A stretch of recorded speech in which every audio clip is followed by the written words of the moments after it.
few chapters prior to this chapter, he had killed, and his the rest of them goddamn Edomites, they had put to death in chapter 6. They had put to death Eleazar, alright, the 90-year-old Jake Israelite that refused to eat pork in front of the younger brothers and it will cause confusion. And then in the next chapter, he put to death a mother and all 7 of her children. All right. So this guy was an Edomite, and he was an asshole. And if you read throughout the scriptures, Edomites only fit these acts written in Maccabees in particular. All right. It says in Genesis, the 3rd chapter, when concerning the woman, which was the Eve represented, and then you got the serpent. All right. It said that thy seed shall be. Let me read it. Let me just read it real quick, so I don't misquote it or nothing. All right, but this is part of it. Okay. When you read the Maccabees, you can see that this scripture it's clear. All right. This is Genesis 3:15, and I'll put enmity between thee and the woman. The serpent, and the woman Israel. Is talking about Eve, but really here is spiritual. All right. It's representing really the nation of Israel, according to Jeremiah 6 chapter verse 2. All right. And I will put enmity between thee and the woman, and between thy seed and her seed, and it shall bruise thy head, and thou shalt bruise his heel. All right. And it said between thy seed and her seed, meaning there's always going to be fighting and strife and hatred and anger between the nation of Israel and the nation of Edom. Alright, and at this point in history here in the Maccabees, it was showing you plainly and evidently that there was hatred between the nation of Israel and the nation of Edom. And the nation of Edom was in their power, so they were able to fuck us up, to be quite frank. Okay? Now this is verse 5. But the Lord Almighty, the God of power of Israel, smote him with an incurable and invisible plague. Or as soon as he had spoken these words, a pain of the bowels that was remediless came upon him, and sore torments of the inner parts, and that most justly, for he had tormented other men's bowels with many and strange torments. Howbeit he nothing at all ceased from his bragging, but was still filled with pride, and breathing out fire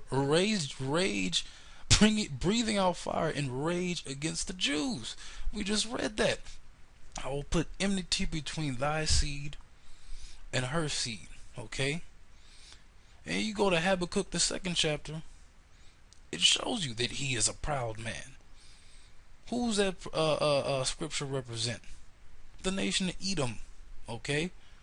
Because it says here, after he just got basically hit with a horrible case of stomach cancer, it said, howbeit he nothing at all ceased from his bragging, but still was filled with pride, breathing out fire in his rage against the Jews, and commanding to haste the journey. But it came time to pass that he fell down from his chariot, carried violently, so that having a sore fall, all the members of his body were much pain. Alright? So he just got jacked up. The Most High just jacked him up with a bad case of stomach cancer, but he still didn't cease from his pride. Okay? Now, let me scroll down and keep reading. It says, and thus he that little aforethought in his and thus he that little aforethought he might command the waves of the sea, so proud was he beyond all condition of man, and weigh the high mountains in a balance, was now cast to the ground and carried in a horse litter, showing forth unto all the manifest power of the Most High. So that the worms rose up out of the body of this wicked man, and whilst he had lived in sorrow and pain, his flesh fell away, and the filthiness of the smell was noisome to all his army. And the man that thought a little afore he could reach unto the stars of heaven, no man could endure to carry for his intolerable stink. So this guy got fucking jacked up. Okay, he was literally rotting away and alive at the same time. Alright, that's a terrible way to go out. Okay, he therefore, being plagued, began to leave off his great pride. So now he's finally deciding to humble up. Alright, and to come to the knowledge of himself, that by the scourge of the Most High, his pain increasing every moment, And when he himself could no longer abide his own smell, he said these words, It is meet to be subject unto the Most High, and that a man that is mortal should not proudly think of himself if he were God. This wicked person vowed also unto the Lord, who now no more would have mercy upon him, saying thus, that the holy city to which he was going in haste to lay it even with the ground, and to make it a common burying place, that he would set at liberty. And as touching the Jews, whom he had judged not worthy so much to be as buried, but to be cast out with their children, to be devoured with the fowls and the beasts, that he would make of them equals to the citizens of Athens, and that the holy temple which was before he had spoiled, he would garnish with goodly gifts, and restore all the vessels with many more, and out of his own revenue defray charges belonging to the sacrifices.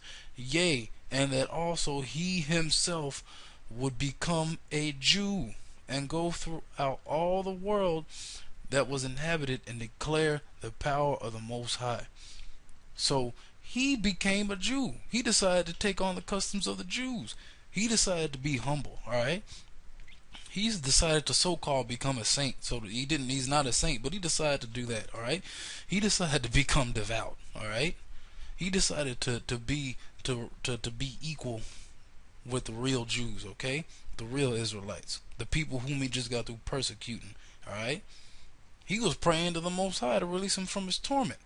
Alright, now we read earlier in Acts the 10th chapter, hey, the angel came down and said to Cornelius, your prayers have come up to the Most High for a remembrance. But let's see what happens to this guy right here, to Antiochus. It says, but for all this his pains would not cease, for the judgment of the Most High was come upon him. So the Most High didn't have mercy on him. Okay, the Most High didn't have any kind of mercy on him. He didn't stop jacking him up. He didn't cure him of that incurable disease he got. He let his ass rot to death. Therefore, despairing of his health, he wrote unto the Jews the letter underwritten, containing the form of supplication after this matter. Let me scroll down. Antiochus, king and governor, to the good Jews, his citizens, wisheth much joy, health, and prosperity. So now he's basically, look, he's fucked up. Now he's trying to get back good. All right, get back in good with the Most High by setting the Most High's people straight. Back, not setting them straight, but setting them back up. That shit it did not work. All right, I'm about to keep reading. If ye and your children fare well, and your affairs be to your contentment, I give very great thanks to the Most High, having hope in heaven. As for me, I was weak, or else I would have remembered kindly your honor and good will, returning out of Persia, and being taken with a grievous disease. I thought it necessary to care for the common safety of all, not distrusting mine health, but having great hope to escape this sickness.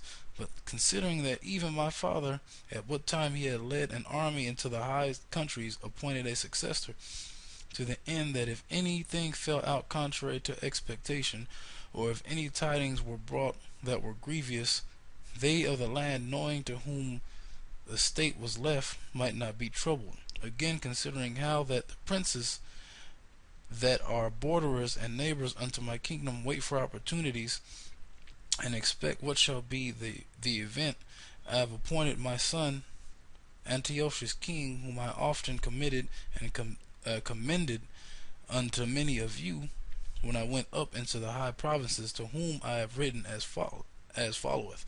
Therefore I pray and request of you to remember the benefits I have done unto you, you generally, and in special, that every man be faithful to me and my son. For I am persuaded that, understanding my mind with will favorably and graciously yield to your desires. Thus this murderer and blasphemer, having suffered most grievously as he entreated other men, so died he himself miserable death in a strange country in the mountains. And Philip, that was brought up with him, carried his body away, who also fearing the son Antiochus went up to Egypt